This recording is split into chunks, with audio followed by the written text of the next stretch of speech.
Transplant सुनने में बड़ा आसान लगता है, बट थोड़ा गौर से समझिए। इसमें 2 पेशेंट्स या 2 जने इन्वॉल्व हैं। सब लोगों को लगता है कि किडनी डिजीज हुई है तो कुछ शुगर वगैरह अनकंट्रोल रही। ट्रांसप्लांट कोई अकेला नहीं कर सकता। It is a multi disciplinary approach. अभी मुझे पता चल गया था कि जो योर किडनी इज गॉन। आपका डॉक्टर का जो एडवाइस है यहाँ पे वो गीता का जो श्लोक है उसी की तरह है। और आफ्टर सर्जरी भी बहुत अच्छे से स्मूथली सारा चीज हो गया।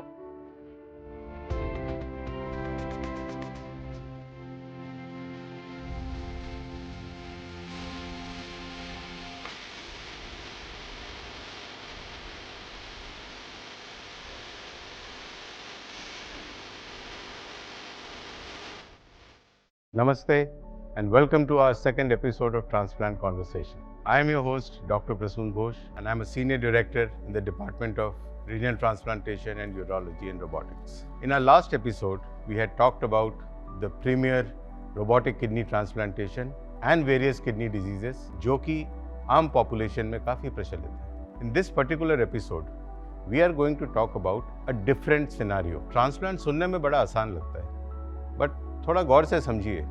इसमें 2 पेशेंट्स या 2 जने इन्वॉल्व हैं, जिसमें से एक हेल्दी है और एक बीमार है। जब कोई पेशेंट बीमार है और जिसको CKD है, आई एम श्योर उसके साथ और कंडीशंस भी होती है, हाइपरटेंशन, हार्ट डिजीज, सांस की प्रॉब्लम, न्यूरोलॉजिकल प्रॉब्लम्स, तरह तरह की बीमारियां भी हो सकती हैं, जिनको हम कहते हैं complex recipients. In this particular episode हम उन्हीं के बारे में बात करना चाहेंगे। हमारे साथ आज डॉक्टर मनीष जैन है, जो कि director kidney institute urology and nephrology के मेदांता मेडिसिटी में है। Let me introduce and hand it over to doctor Manish Jain, जो कि हमारे इन पेशेंट्स के बारे में कुछ बताएंगे।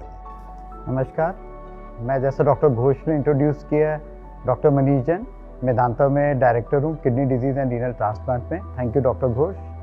आज हम एक केस के बारे में डिस्कस करने जा रहे हैं, जो कि थोड़ा सा कॉम्प्लेक्स केस था। Complex in the sense 62-63 years age इनकी एज है, और इनको पहले डायबिटीज़ रही है 25-30 साल से लगभग, ब्लड प्रेशर रहा है वो भी उतनी टाइम से, और फिर इनका शुरू में डायबिटीज़ अनकंट्रोल थी।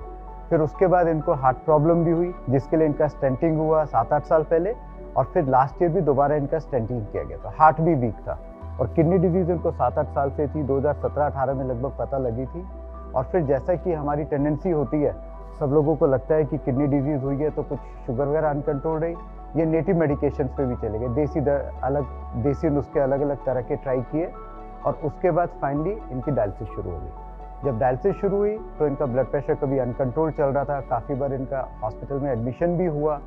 फिर इनको ट्रांसप्लांट से पहले, रादर एक स्टेंटिंग से पहले, इनको सीवियर निमोनिया हुआ, जिसकी वजह से इन्हें ICU में रहना पड़ा, और ऑलमोस्ट 1 दिन के लिए वेंटिलेटर पे भी रहे। उसके बाद इनका जो है अपना निमोनिया कंट्रोल हुआ, फिर इनको दोबारा हार्ट का इशू आ गया।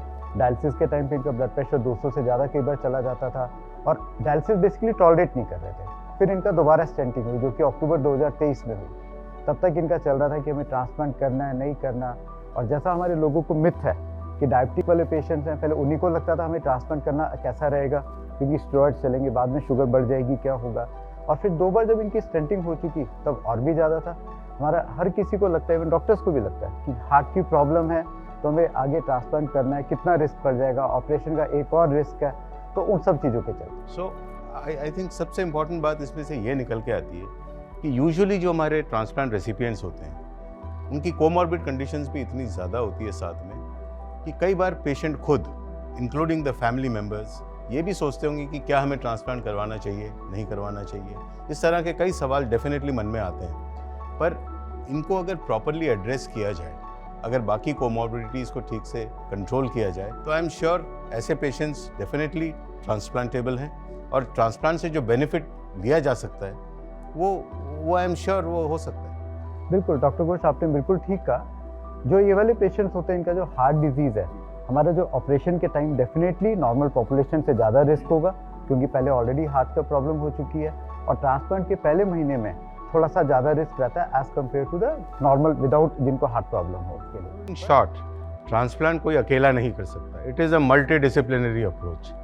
सारे डिपार्टमेंट्स की रिक्वायर्ड जो इन्वॉल्व हैं इस ट्रांसप्लांट में, और कोमॉर्बिड कंडीशंस के हिसाब से सब डिपार्टमेंट्स का इनपुट बहुत बहुत ज़रूरी है to ascertain a safe outcome and a healthy outcome for the recipient. So let me ask Dr. Manish Jain to introduce our pair of donor and recipient who actually underwent through this very tough ordeal. And उन्हीं के शब्दों में हम सुनना चाहेंगे. Doctor Manish Jain please. नमस्कार आप दोनों के लिए. हमारे रिसिपिएंट और डोनर तो हमारे सर 64 इयर्स की एज है, मैडम 60 इयर्स की एज है, और सबसे पहले तो मैं आज इनको 37th एनिवर्सरी पे कॉन्ग्रेचुलेट करना चाहूँगा, और इन्हें इससे अच्छा गिफ्ट कोई मिल ही नहीं सकता अपनी एनिवर्सरी पर. तो सर आप अपने बारे में थोड़ा बताइए. जी, मेरा नाम संजय कुमार मंडल है. I belongs to Jharkhand. Jharkhand में there is a place Baidyanath Dham, Shiv ji का 12वां ज्योतिर्लिंग जो है रामेश्वर बैद्यनाथ वहाँ पे स्थित है, and it is a very big holy place. मैं वहाँ से बिलोंग करता हूँ. बीमारी के बारे में आपको कैसे पता पड़ा और व्हाट हैपेंड एग्जैक्टली, क्या हुआ? चलिए सर.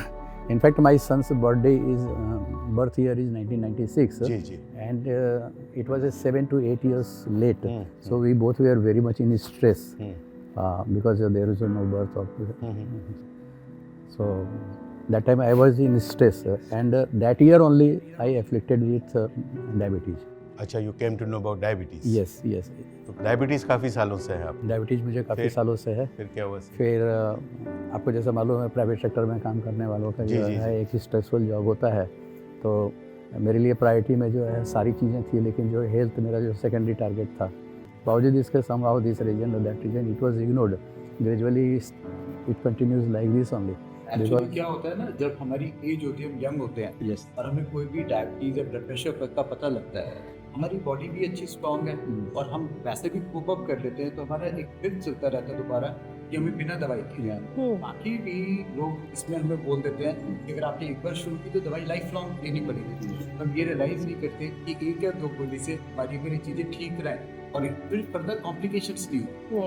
जैसे डायबिटीज की कॉम्प्लिकेशन की वजह से अगर अनकंट्रोल डायबिटीज 20-25 साल हो गए हैं तो हार्ट की प्रॉब्लम, किडनी की प्रॉब्लम, तो ये इसके अलावा भी there are alternative medicine also. ये खाओ वो खाओ, test and trial, because I was at that की position, so everybody came forward. Kidney failure के बारे में कब पता पड़ा और what was the impact of that diagnosis on your I tell you. Life? Kidney failure के बारे में मुझे इनफैक्ट कभी मैं दमन में पोस्टेड था, and I experience eight 2:30 in the morning I experienced heart stroke. Immediately I rushed to the hospital, and same day I got. तो मतलब you were diabetic as well, और एक कार्डियक इशू भी था जिसमें स्टेंटिंग भी हो चुकी थी. Yes. Not only that, I was afflicted with multiple diseases. So viewers, that is what I was saying. Donors are generally healthy people, पर जो recipient होते हैं, apart from the kidney disease that they have, साथ में एक diabetes है, cardiac issue है जिसके लिए स्टेंटिंग की आवश्यकता पड़ गई. So these are complex recipients. Multidisciplinary approach in evaluation and taking appropriate further action is extremely essential to ensure good and safe outcomes if the patient is deemed fit for a renal replacement therapy or a transplant. You can say me that I was one of the worst. Yeah, I mean that grade varies from all. Yes. पर dialysis शुरू करने से पहले जब आपको कहा dialysis शुरू कर लीजिए, तब आपने क्या किया? हाँ, मैं वो बताता हूँ. वो बहुत ही वर्स्ट एक्सपीरियंस है. मैं उसमें स्केप्टिकल था, तो इनका जो भी सजेशन होता था इधर से सुनता था, इधर से निकाल देता था. जी जी. तो मुझे अगस्त 2022 में मुझे कोरोना हुआ, severe corona. When corona was nowhere in Gurgaon, I afflicted and I was admitted in Manipal hospital. There I stayed in ICU for 10 days almost, and physical mindset होता है उससे मैं कोई अलग नहीं था, जबकि मैं फार्मास्यूटिकल कंपनी में काम कर रहा था. सारी चीज़ों को मैं समझ भी रहा था, लेकिन खुद अपने आप को धोखा देने का डिसीजन ले नहीं पा रहे थे. या तो मैम आपसे जानना चाहूँगा, जब when this thing happened, जब ये डायग्नोसिस आया और इतनी सारी इश्यूज आ गए, how did you manage to handle this entire situation? First तो सबसे पहले डायलिसिस स्टार्ट हुआ इनका. अब डायलिसिस में हर अल्टरनेट डे मुझे आना पड़ता था. ये डायलिसिस स्टार्ट करने से पहले भी आप लोगों ने कोई और थेरेपिस्ट ट्राई की? थेरेपिस्ट वही नेचुरल जो होता है उसमें गई, वाटर थेरेपी ये सब किया, लेकिन उससे कोई फ़ायदा नहीं हुआ. वो और इनकी तबीयत खराब ही होती चली गई. मार्केटिंग गिमिक्स में जो है उस समय फंसे हम लोगों ने जो है अपना पैसा भी बर्बाद किया. हाँ, ये रात में बैठे रहते थे, सांस भी नहीं ले पाते थे. तो फिर उन्होंने आपके पास आए तो आपने कहा कि डायलिसिस स्टार्ट करो. डायलिसिस अपने आप में भी एक ऐसा प्रॉब्लम, हर अल्टरनेट डे आना प्लस 6 आवर, मतलब 4 आवर तो डायलिसिस प्लस आना जाना, 6 आवर हर दिन बैठना. चलो वो भी ठीक है. उसके बाद हर मतलब कुछ दिन के बाद एक कॉम्प्लिकेशन स्टार्ट हो जाता था. कभी कुछ हो रहा है, कभी बीपी हाई 200 से भी ऊपर चला जाता, कभी और कभी कुछ, मैंने हम लोग एकदम परेशान हो गए थे। इनकी हालत दिन पर दिन गिरती चली जा रही थी। तो लास्ट में इन्होंने कहा कि अब ट्रांसप्लांट कराना ज़रूरी है। So basically viewers, what she is trying to say is, it kind of reaffirms the statement which is across the world कि kidney failure के लिए the best treatment available is renal transplantation. Dialysis and other modes of therapy are a filler gap or which the patients can utilize while he or she is preparing for the transplant, or for that particular group of patients जिनमें किसी भी कारण से transplant नहीं हो सकता, be it a medical reason, be it a social reason, be it anything. So dialysis in itself is perfectly acceptable, an alternate way to treat the renal failure till a particular point in time, but उससे आपकी kidneys ठीक नहीं होगी.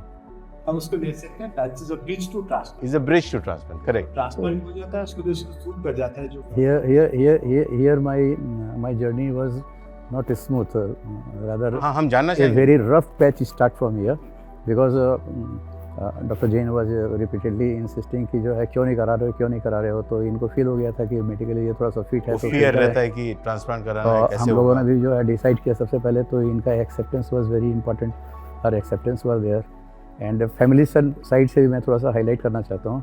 ऐसे situations में आप लोगों को जो भी यहाँ पे जो सुनने वाले हैं, जिनको जो किडनी पेशेंट हैं, मैं उनको बोलूँगा, क्योंकि इट इज़ क्वाइट नेचुरल, जो टिपिकल इंडियन फैमिली और माइंडसेट होता है, इसमें सबसे पहले आपके अपने लोग, अपने रिश्तेदार वही डिस्टेंस करना स्टार्ट कर देते हैं।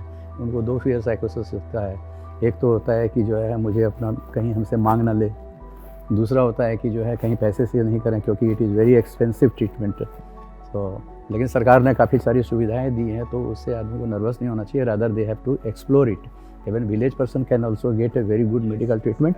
So what he is trying to say is basically there is a huge social impact of this particular decision जो कि in family इन्होंने लिया as a couple, and when she wanted to donate and she was more than willing to donate to keep him safe, but the social highlights and the social impact of this decision also gets highlighted during this whole procedure. Ma'am आप बताइए कि जब ये decide हुआ कि आप donor बनेंगी और डोनेशन करेंगी, what was the driving force behind कि हाँ मैं ही डोनर बनना चाहूँगी? मैं इसलिए बनना चाहिए, फर्स्ट मेरा एक ही लड़का है और वो भी रेडी हो गया, वो खुद रेडी हो गया था, क्योंकि फर्स्ट शुरू में मुझे लगता था कि मुझे देना चाहिए, एक थोड़ा ये तो होता ही है कि देना चाहिए नहीं देना चाहिए, तो वो बोला मम्मा अगर तुम नहीं दोगे तो मैं दूंगा। अब वो इतना छोटा था, उसकी शादी भी नहीं हुई है, ओनली 26 ईयर ओल्ड, तो मुझे वो कैसे दे सकता है, अभी उसकी लाइफ भी स्टार्ट नहीं हुई है, तो मुझे देना चाहिए फर्स्ट। और मैं तो फिट हूँ, मुझे कोई भी ये नहीं है, ना बीपी ना शुगर कुछ भी नहीं, तो मैं फिट हूँ। तो एक दिन मैंने आपसे बात की तो आपने कहा कि आप दे सकते हो, आपको उससे कोई प्रॉब्लम नहीं होगी। तो जब कोई प्रॉब्लम ही नहीं है, और बहुत सारे आदमी हैं जो कि एक किडनी पे ही रहते हैं। डिसीजन से लेके ट्रांसप्लांट सर्जरी तक उसके सफ़र के बारे में कुछ बताइए। डिसीजन सफ़र उस समय तक तो डर तो था, ऐसी बात मैं नहीं कहूँ कि मुझे डर नहीं लग रहा था, डर तो मैं रही थी, हाँ डर तो मैं रही थी, लेकिन मैं मेंटली इतना ज़्यादा मैंने स्ट्रॉन्ग हो चुकी थी क्योंकि इनकी हालत मुझे देखी नहीं जा रही थी, रोज़ कुछ ना कुछ हो रहा था इतने ज़्यादा। तो बोले जब इन्हीं को अगर कुछ हो गया तो मैं रह के क्या करूँ, एक फीलिंग तो होती है ना। तो फिर नहीं, रहना है तो दोनों को साथ ही रहना, चलो करेंगे, जो होगा देखा जाएगा। आपका व्यू पॉइंट सर, इस पर्टिकुलर डिसीजन पे आपका क्या व्यू पॉइंट? वहाँ से जब ये सब सारा मेंटली हम लोग प्रिपेयर्ड हो गए, जी, देन डॉक्टर साहब started evaluation and started with कि डॉक्टर चौहान से मिलो, हार्ट का पहले रिपोर्ट ले लो आप। तभी मुझे हार्ट में थोड़ा सा हल्का सा बायां मल्टीडिसिप्लिनरी जी, तो उनसे चेक कराया तो उन्होंने तो बेड पे ही बोल दिया कि जो है आपका जो है left artery is totally blocked and you have to clean it and right now अभी करना पड़ेगा आपको, क्योंकि transplant will be extended for another 6 months, तो आप डिले नहीं कर सकते and I can not allow you to take a second thought about it, decide yourself. तभी हम लोगों ने डिसाइड किया, तभी हम वाइफ हस्बैंड ही यहाँ पे गुड़गांव में थे, my son was in Goa, is area sales manager in Goa. मैंने इनको बोला कि आप किसी को डिस्टर्ब मत करो, क्योंकि इसके पहले जो हमने कराया है तो हम लोगों ने अकेले ही करा लिया था, वहाँ हमारे स्टाफ वगैरह थे, पूरी फ्लीट थी वहाँ पे, तो मुझे कोई प्रॉब्लम नहीं हुई थी। और मुझे लगता है कि it is one of the easiest procedure है स्टेंटिंग का, तो मैं कर लूँगा। तो बहुत कंफर्टेबली हुआ, doctor was very efficient and he did it very successfully, so I did it and gone for 6 months in the backdrop. लेकिन वहाँ पे मेरा जो है स्ट्रगल और स्टार्ट हुआ. Soon after 1 month I afflicted with pneumonia. जब वेरी मच फ्राइटेंड कि क्या होगा, मे बी कि जो वेंटिलेटर पे चढ़ाने CKD के पेशेंट्स काफ़ी फ्रेजाइल होते हैं. जी जी. कई तरह की कोमोर्बिडिटी साथ में होती है जो Yes. कि एग्रेवेट हो जाती है And during preparation. my weight was only 52 to 53, जी, whereas जी. I was at 65 weight था. तो इम्यूनिटी वाज गॉन डाउन, चिड़चिड़ा तो हो ही गया था. जब निमोनिया हुआ था तो हम लोग बहुत डर गए थे, क्योंकि उन्होंने कहा था वेंटिलेटर पे चले जाएंगे. उस समय तो मैं बोली बुला लूँ किसी को, क्योंकि सभी तो बाहर थे, घर पे यहाँ पे कोई नहीं था. बोले आप बुला लो. मेरा बेटा भी आ गया, भाई भी आ गया, सब कोई आ गया. लेकिन खैर थैंक्स गॉड सब चीज़ ठीक हो गया. डोनर सर्जरी के बारे में कुछ जानना चाहूँगा आपसे. What was your experience about it? आप टेस्ट तो बहुत सारे हुए, मेरे इतने सारे टेस्ट हुए कि मैं परेशान भी हो गई थी. लेकिन इनका कहना था कि आपके अच्छे के लिए ही है, क्योंकि आपको कुछ ना हो. आपकी सेफ्टी इंपॉर्टेंट. हाँ, आपकी safety. Donor has to be safe. हाँ, तो सारे टेस्ट हुए, सब चीज़ हो गया, और थैंक्स टू गॉड कि मुझे कुछ नहीं, मैंने कुछ प्रॉब्लम नहीं निकला. तो मैं रेडी थी सब चीज़ करने के लिए, हो गया. और आफ्टर सर्जरी भी बहुत अच्छे से स्मूथली सारा चीज़ हो गया. कोई मुझे प्रॉब्लम ना, मुझे अभी चलने में प्रॉब्लम है ना. कितने दिन हो गया सर्जरी को? सर्जरी को 1.5 महीने तो 21 मार्च को हुआ था. कोई डिस्कम्फर्ट, कोई नहीं, फिजिकल, कुछ भी नहीं. किसी तरह का कोई आप कमी महसूस नहीं, करती मैं हैं? घर का सारा मतलब ऐसे नॉर्मल वर्क करती हूँ, अपने से खुद ही करती हूँ. इनको डबल सर्जरी हुई थी. एक तो गॉल Gallbladder ब्लैडर था, में वो भी हाँ, remove डबल हुआ था. सर्जरी हुई थी. लेकिन जनरली हम पेशेंट्स को ऑफर करते हैं कि अगर साथ में कोई ऐसी कंडीशन है जो ट्रीट की जा सकती है अंडर दैट सेम एनेस्थीसिया, तो generally between the two surgical departments it can be safely done. आपसे जानना चाहूँगा सर, जी. सर्जरी के बाद का एक्सपीरियंस कैसा रहा आपका? सर्जरी के बाद का इनफैक्ट तब तक मैं काफ़ी बोल्ड हो चुका था. जी मैं बहुत ही सेंसिटिव था और हाइपर था, जी. और कुछ पोजिशनल जो एक एटीट्यूड होता है वो भी बहुत ज़्यादा था कि जो है टेकन ग्रेड में हर चीज़ को टेकन जी, ग्रेड जी, मानता था.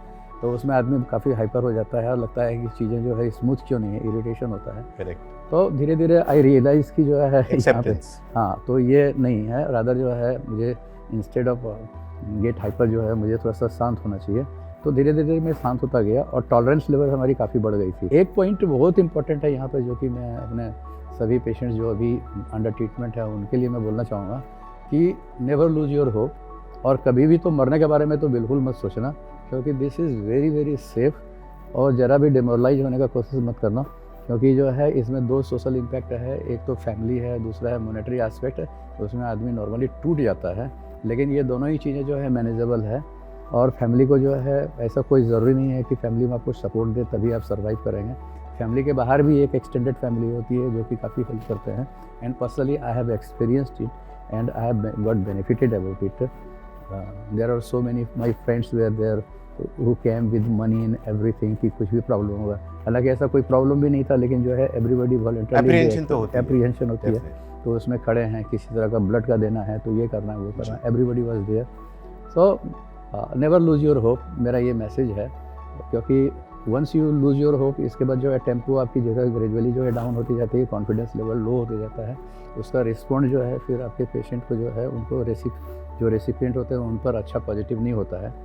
और लास्ट में जब मैं ऑपरेशन के लिए गया, ट्रांसप्लांट के लिए गया, तो हम दोनों साथ में थे. तो हम दोनों ने एक दूसरे को कॉन्ग्रेचुलेट किया, थैंक यू बोला इनको, बहुत सिंसियरली थैंक यू बोला इनको. वेडिंग एनिवर्सरी का बहुत अच्छा गिफ्ट मिला सर. यस.